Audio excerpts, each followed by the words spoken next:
Are you considering selling your home soon and thinking about adding solar panels to increase its value? Before you make the leap, let's talk about why this well-intentioned upgrade might need a pause for thought in today's housing market. First, while solar panels are a fantastic eco-friendly option, they come with a significant upfront cost and often a balance of assessments. That's industry speak for you're still paying them off. Now, in a market flush with options, buyers are more cautious and looking for homes without additional financial burdens. Imagine this scenario. Your home is on the market, shining with brand new solar panels, but buyers are hesitant. They're considering similar homes without the extra financial commitment. As a result, you might find your home lingering unsold, or worse, you might feel pressure to lower your price more than you anticipating, eating into your potential profits. So what's the takeaway? If you're planning to sell soon, think carefully about the investment in solar panels.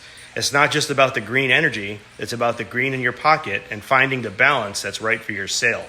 If you're on the fence and need some professional guidance tailored to our unique Cape Coral market, I'm here to help. Let's ensure your home selling process is as smooth and profitable as possible. Reach out anytime and let's make your home sale a shining success. No solar panels required.